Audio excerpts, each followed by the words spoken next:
Happy hello, and welcome to the Glendreau Show, where we do whatever the angel Spike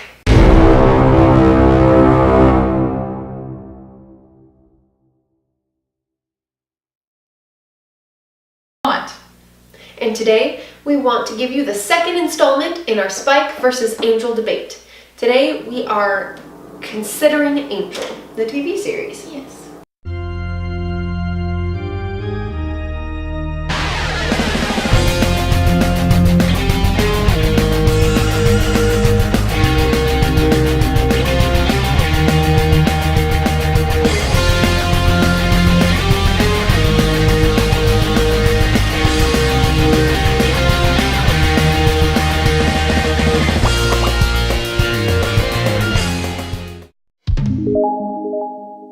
So take it away. Alrighty. So, Angel, when he was a human, he was, let's just come out and say it, a big fat brat. He hated his father, he hated his family. Well, he didn't hate his sister.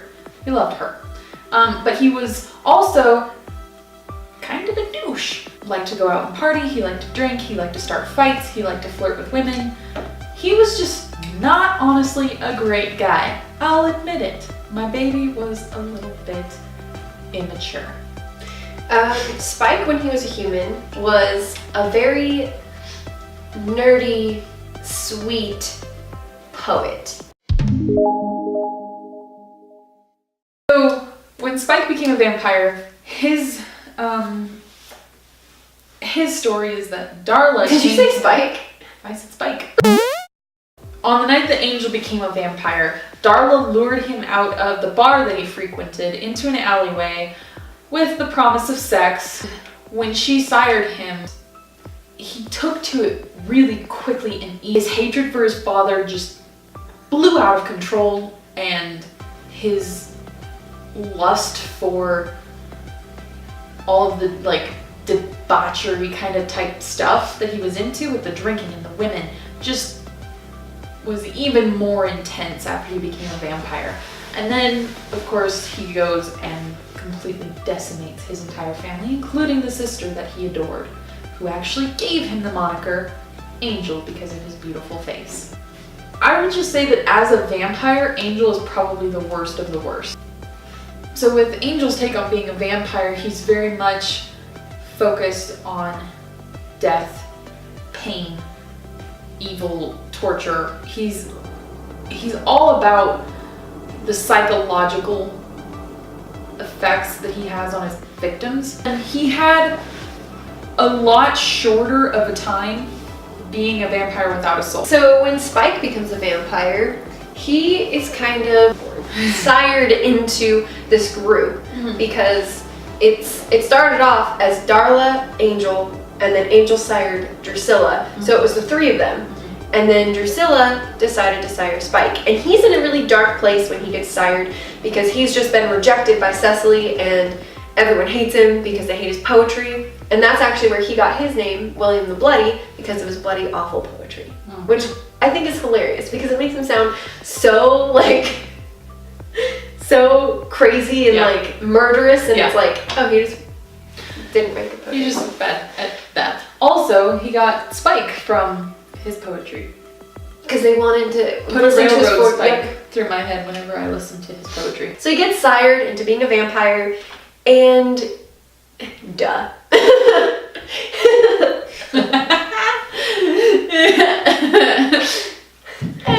Anyway, immediately he is trying to live up to Angel's standards. He's already competing with Angel. He's obsessed with Drusilla and tries to do everything to make her happy and look at him in higher regards. Doesn't he turn his mom into a vampire so that she can live with him forever? Because even though he's a vampire, he is still so obsessive that he thinks that this would obviously be the best thing for his mother to save her. I guess the impression that I got originally, without really delving into all this, is that when you lose your soul and become a vampire, you're not who you are at all. Yeah. But I feel like for both of them, Angel and Spike, it just gets worse. Everything that they were gets worse. So even though they can't necessarily love or anything like that. It's like Spike can be obsessive. Like he obsessed over killing Slayers. He obsessed over just general chaos. But he didn't, like, he was never on the level of Angel in the sense that, like, he wanted to cause people pain and agony. Because that was never who he was when he was a human. Right. Where Angel already came into being a vampire with an intense hatred of his father. Right. And an intense hatred just of people who felt like they knew better than he did and they wanted to control him. Right. Which I think lends itself into the fact that Angel becomes the unofficial but official leader of their small little group of 4. Right. Because even though Darla is the one who sired him and Darla is older than him, she doesn't take control of the group. She allows Angel to have that control. She almost wants to be controlled. Right. So she creates her own ruler. I think in Angelus's mind, everyone is his victim. Yes. Even his group. Darla's his victim, Drusilla's his victim, Spike especially is his victim. When you first meet Spike, it's like, oh, this is Angelus, his old friend from when he was an evil vampire. Yeah. But they were never friends. No. They've always had a rivalry and always, I think Angelus has always hated Spike, and originally Spike looked up to Angel, but I think that the whole Drusilla thing was the turning point when Angel had sex with Drusilla to get to Spike. And I think that everything is Angel's weapon. Whereas Spike in himself is his weapon.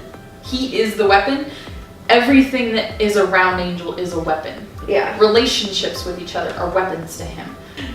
Relationships especially are a weapon to Angel. He himself is not really it. Angel is definitely the worst one. He's much worse than Spike is. Yeah, I think that Spike is a much more fun vampire. He is exciting. When Angel gets his soul, it's because he ends up killing the wrong person. So he kills the daughter of a gypsy king, kind of leader, ruler type thing. And he has one of his gypsy witches curse Angel to never ever be able to experience a moment of true happiness in his life without reverting back to being this horrible vampire.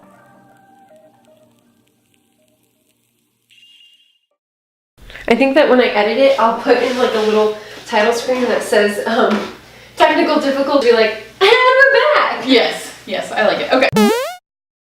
Spike's soul, he went about getting his soul a little bit differently. Spike actually decided to get his soul. He had to go through a bunch of trials and all of this stuff in order to get his soul. Yeah. When he comes back with his soul, he is a mess. He's insane. He's living under the school and he's I completely forgot about that. He's actually legitimately insane when he first gets his soul back, which is very different from Angel, because Angel just takes it as, oh no, I was a horrible person. He's a lot like a Catholic, which makes sense because he was an Irish Catholic before he became a vampire. Spike isn't that much different with a soul than he was without a soul. Yep. Angel is completely different. So, are you ready to move on to our last point? Yeah. Alright, guys.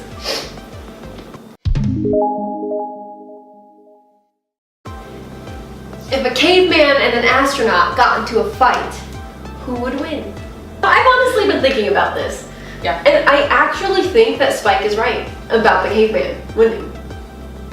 I mean, just for the sheer fact that so you know how Angel was humans have evolved. Yes. They have evolved. Evolved to the point where they rely on technology. They wouldn't be able to really fight for themselves. If you think back to early not necessarily humans, but humanoids, you know what I mean? Early on, they were built to kill animals with their bare hands. Yeah.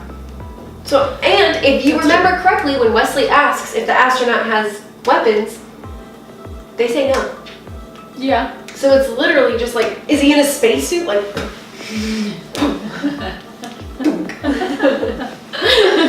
Maybe. I don't know. Okay. I would say though that even the early humans, we have evidence that they immediately started trying to figure out how to make tools to help them, to aid them in their hunting and their gathering and their killing of animals and other rival people and stuff. So I would say, like, yeah, sure, they have that like primal basic human instinct ingrained in them, but the astronaut has that as well.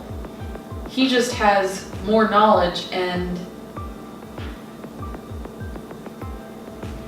well, because he doesn't have, they said he has no tools. So I would just say he still has no that. weapons. Yeah, he has no weapons, but he still has the same basic primal instinct. He just has more development in his mind. He's able to think out strategy and potentially able to make tools to help himself. Yeah.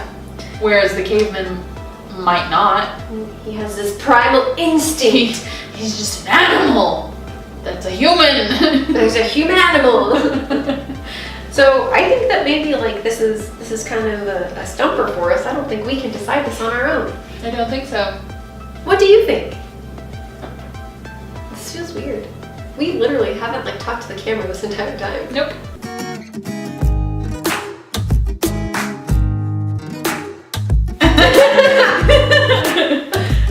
Beautiful. Okay. It's honestly like perfect. So don't touch it. So don't fuck. I have an idea. That had ended it up with. Had ended it up.